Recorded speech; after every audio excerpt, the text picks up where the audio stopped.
여기는 안산시 선감동에 위치한 불도입니다. 이곳은 선감도, 탄도와 함께 대부도를 구성하는 섬 중에 하나예요. 불도라는 이름에는 모두의 안녕과 행복을 바라는 의미가 있다고 합니다. 이곳은 오랜 시간 동안 관광객들에게는 자연경관을 선사했고요. 주민들에겐 따뜻한 보금자리가 되어 주었죠. 그런데 2016년에 이 불도에서 갑작스런 사건이 벌어지기 시작합니다. 따뜻한 날이었어요. 5월 1일 오후 3시 50분경에 방조제 입구 근처의 한 배수로에서 한 남성의 시신이 발견됩니다. 하반신만 발견이 됐어요. 키는 160cm 안팎이고 발 사이즈는 220 정도로 굉장히 작았습니다. 220이면 여자라고 해도 굉장히 작은 발 사이즈거든요. 그런데 남자 발 사이즈 치고 굉장히 작았죠. 굉장히 특징적인 부분이 될 수 있었습니다. 알몸 상태로 이불에 꽁꽁 감싸진 채 마대에 담겨져 있었고요. 예리한 흉기가 사용된 것으로 보였어요. 신고를 받고 현장으로 출동한 경찰은 이 나머지 절반의 시신을 찾기 위한 수색을 해요. 형사 120명, 10개 중대, 경찰력 900여 명의 대단위 인력을 투입했고요. 드론까지 동원해서 하반신 발견 장소 일대를 중심으로 이 대부도를 이잡듯이 뒤지기 시작해요. 그리고 다행히 나머지 상반신이 금방 모습을 드러냅니다. 수색하고 이틀 만인 5월 3일 오후 2시경에 하반신 발견 장소에서 직선거리로 한 11km 정도 떨어진 대부도 북단, 방아머리 선착장 인근 시와호 쪽 물가에서 발견이 됩니다. 하반신하고 비슷하게 이불에 쌓여져서 마대에 들어있는 상태였죠. 이 상반신에서는요, 흉기상은 골절도 다수 관찰이 됩니다. 경찰은 1차 사인을 외력에 의한 머리 손상으로 추정을 했어요. 무엇보다도 이 시신의 신원을 밝히는 데 수사력을 집중을 해야겠죠. 상반신 시신에서 지문을 채취합니다. 신원을 조회해 보니 피해자는 당시 나이 40살의 남성 최 씨로 밝혀집니다. 이후에 수사가 더 빠르게 진전되기 시작해요. 경찰은 이 최 씨에 대한 행적 조사를 시작했고요. 한편 제보 전단지를 만들어서 지역 곳곳에 배포를 해요. 전단에는요, 피해자의 혈액형, 사건 개요, 시신을 덮은 이불과 마대자루 사진, 발견된 반지 이런 것들에 대한 정보가 담겨져 있었습니다. 신체적인 특징도 마찬가지고요. 그리고 피해자 최 씨의 통화 내역을 추적을 했는데요. 몇 달 동안 자주 통화한 상대들이 있었겠죠. 그 사람들만 추려서 탐문 조사를 진행을 했고요. 그들 중에 범인 혹은 범인과 중요한 접점이 있는 인물이 있을 것이라고 추정을 합니다. 그리고 이 과정에서 한 명의 인물이 경찰의 용의선상에 오르게 됩니다. 누굴까요? 바로 최 씨와 동거 중이던 남성이었어요. 30세의 조성호라는 남성이었습니다. 경찰은 그를 유력 용의자로 특정했고요. 5월 5일에 인천 연수구에 위치한 최 씨의 원룸으로 들이닥칩니다. 그리고 집안 벽면에서 비산혈흔을 발견해요. 흩뿌려진 형태의 혈흔을 비산혈흔이라고 해요. 경찰은 집안에 있던 조성호에게 이 혈흔을 토대로 사건을 추궁했고요. 별다른 저항 없이 그는 현장에서 내 범행에 대해서 다 자백을 하고 긴급 체포됩니다.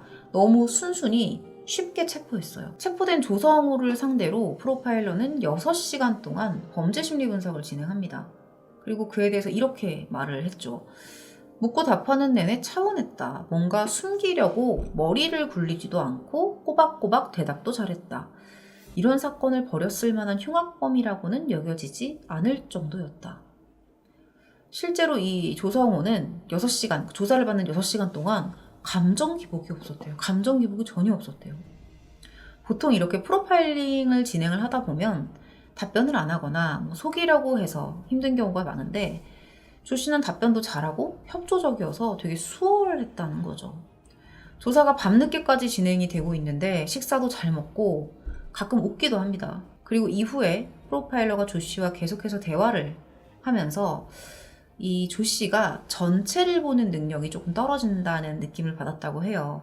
다시 말하면 개별적인 사건들, 부분적인 거 이런 것들은 조리 있게 잘 답을 하는데 전체 줄거리에 대한 얘기를 하면 이해를 못하는 거예요. 의미를 연결하는 능력이 굉장히 떨어졌다는 거죠.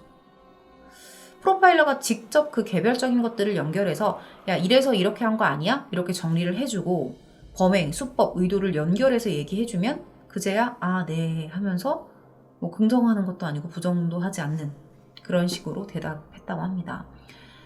프로파일러는 이런 단절적인 사고방식이 범행 이후에 너무나도 태연한 행동을 보일 수 있었던 이유라고 봤어요.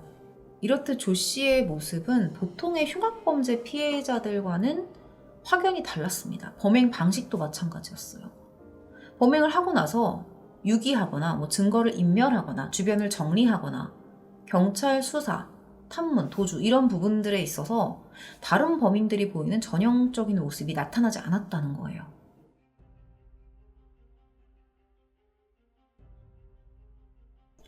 일단은요, 범행 이후에 이 시신을 즉시 처리하지 않고 화장실에 팽개쳐뒀다가 악취가 나기 시작하자 그제야 뒤늦게 처리를 했고요. 그리고 이 시신을 훼손한 방법도 피해자에 대한 분노, 뭐 원한, 범죄를 은폐하겠다는 목적 이런 게 아니라 그냥 버리기 쉽게 치워버리고 싶은 그런 의도였다는 것도 특징이었습니다. 완벽하게 증거를 인멸하기 위한 그 어떤 행위나 노력도 없었던 거죠. 경찰이 범인을 찾아내는 건 시간 문제고 분명히 이 집을 급습할 걸 예상할 수 있었을 텐데 아무렇지도 않게 그 집에서 그대로 일상생활을 이어가고 있었습니다. 자, 그렇다면 이 최 씨와 조 씨는 무슨 사이일까요? 무슨 사이길래 이런 일까지 벌어지게 된 걸까요? 이 두 사람이 처음 만난 건요, 이 시신이 발견되기 4개월 전으로 거슬러 올라가요. 2016년 1월에 조성호가 인천에 위치한 한 모텔의 종업원으로 취직을 하면서 일을 시작하는데 며칠 뒤에 이 피해자인 40세 남성 최 씨도 같은 모텔에 취직을 하게 됩니다. 처음에는 직장 동료로 만나게 된 거예요. 이 두 사람은요, 사장이 직원 숙소로 구해준 주택에서 동거를 시작합니다. 나이 차이가 10살이나 났잖아요. 그런데도 급속도로 친해지게 됐대요. 그런데 그렇게 유능한 직원은 아니었는지 취직하고 한 달 만에 두 사람이 동시에 모텔에서 해고당합니다. 여기서 이 피해자 최 씨가 이렇게 말해요. 우리 방 하나 새롭게 구해서 같이 살자. 이렇게 제안을 해요. 그래서 두 사람은 보증금 30에 월세 28만 원짜리 원룸을 얻습니다. 명의는 최 씨 명의로 계약을 했고 조성호는 공과금을 지급하기로 서로 약속을 한 거죠. 이렇게 두 사람은 2월 26일부터 인천시 연수구 연수동에 위치한 원룸에서 동거를 하기 시작합니다. 한동안은 그냥 잘 지냈어요. 별탈 없이. 그런데 이 두 사람의 관계가 뒤틀리기 시작한 계기가 하나 있었습니다. 바로 피해자 최 씨로부터 하나의 은밀한 제안이 들어오고 나서부터였습니다. 2016년 3월경에 이 두 사람이 노래방에서 놀고 나오는 길이었대요. 근데 피해자 최 씨가 이런 말을 했대요. 도움이 해봤자 큰 돈 못 번다. 네가 나와 관계를 해주면 더 많은 돈을 주겠다. 당시에 조성호는요, 경제적인 압박이 굉장히 심했습니다. 그러다 보니까 그냥 이 제안을 받아들이게 된 거예요.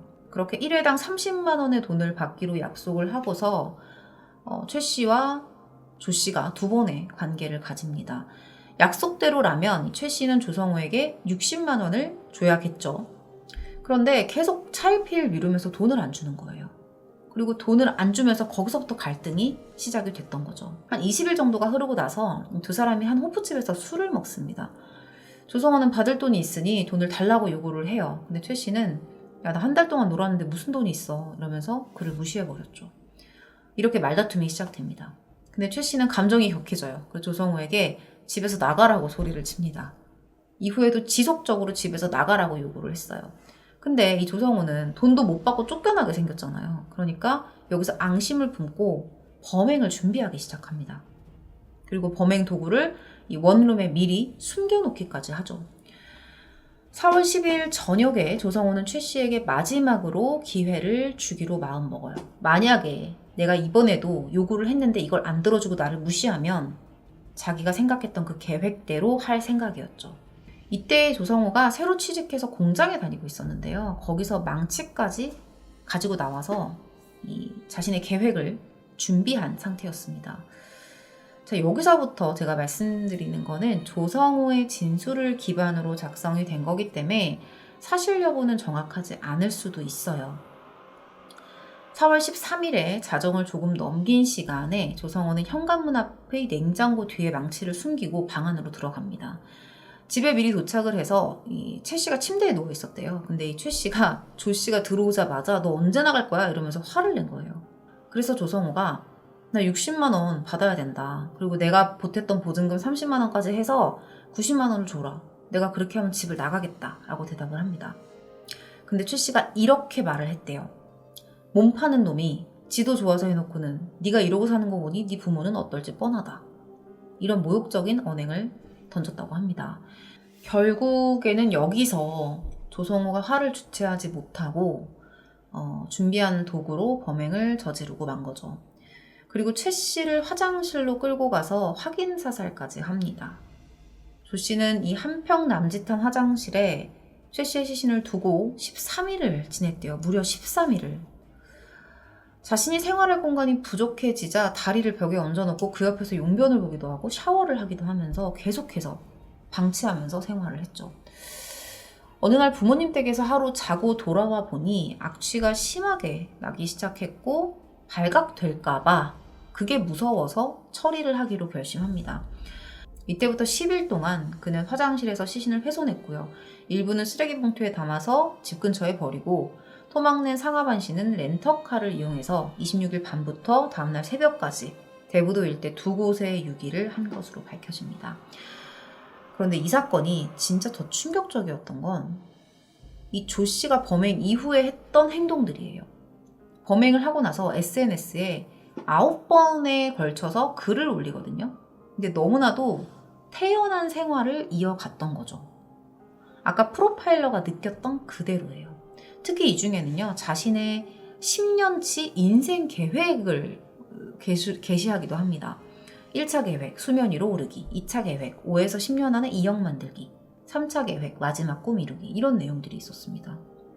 그 엄청난 범행을 저지르고 불안한 심리 상태를 보여야 하는 게 당연해 보였는데 태연하게 내 꿈과 고민 등을 SNS에 늘어놓고 있었다는 거예요.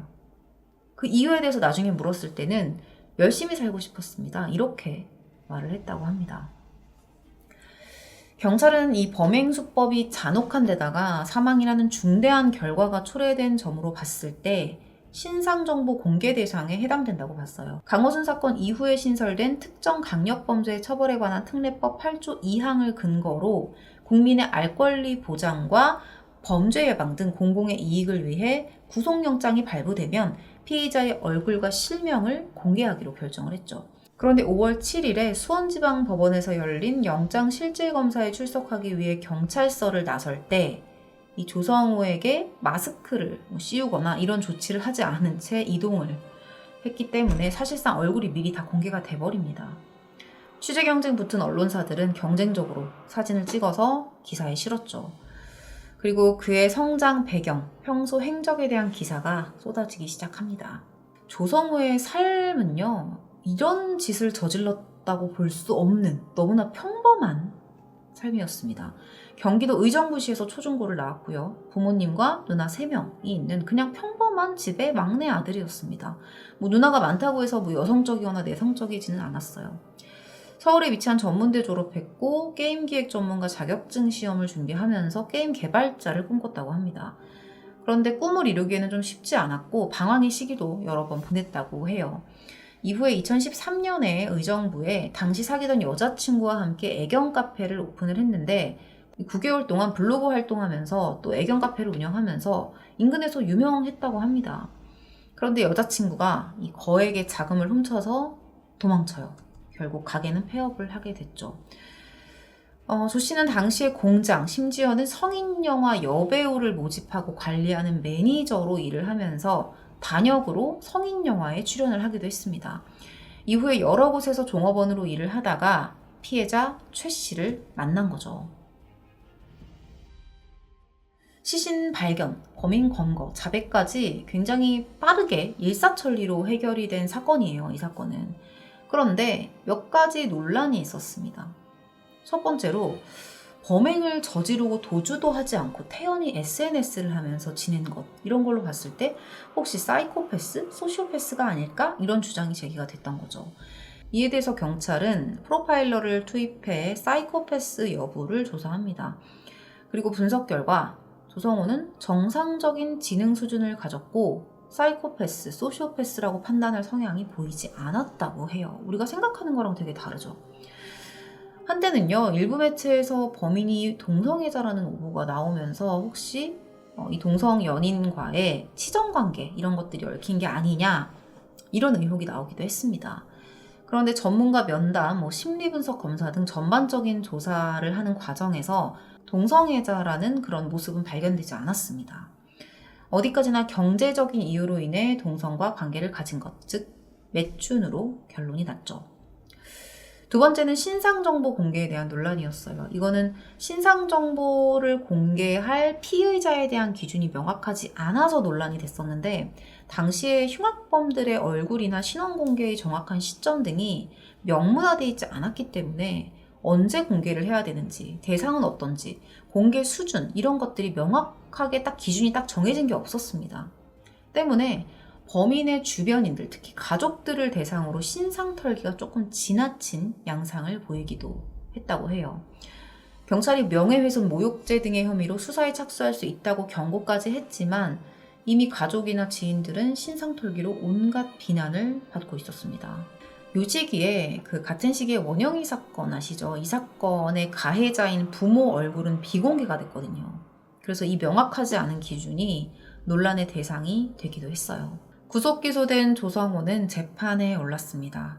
그는 범행을 시인하면서도 살인은 자신을 모욕한 데에 대한 우발적 범행이다 이렇게 주장을 해요. 가중처벌을 피하려고 우발적으로 범행을 저질렀다고 주장을 한 거죠. 그런데 앞서 들어보셨겠지만 너무나 계획적이었어요. 그 순간은 우발적이었을지 몰라도 이미 머릿속에 결심도 서 있고 모든 것들을 다 준비했잖아요. 1심 재판부는 조 씨의 범행을 계획적 살인으로 판단을 했고요. 무기징역을 선고합니다.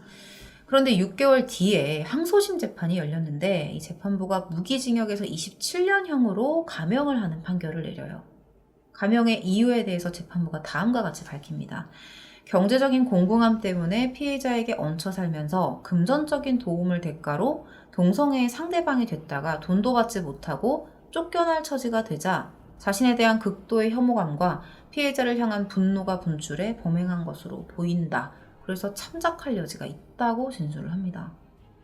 이어서 여러 사정을 종합해 볼 때 조성호를 이사회에서 완전히 격리하기보다는 유기징역을 선택하되 책임에 상응하는 무거운 장기형을 선택하는 것이 형벌을 통해 달성할 사회 전체의 이익에 부합하는 것으로 보인다. 이렇게 덧붙였습니다. 결국 27년형은 그대로 확정이 됐고요. 2043년 5월 그는 57세의 나이로 다시 사회로 나올 예정입니다. 마지막 판결을 보니 이 사건은 누군가에게 또 하나의 불안감을 안겨주는 예고편이 될 것 같다는 생각이 들기도 합니다. 오늘 준비한 사건 파일 리뷰 콘텐츠는 여기서 마무리하도록 하겠습니다. 긴 시간 시청해주셔서 감사합니다.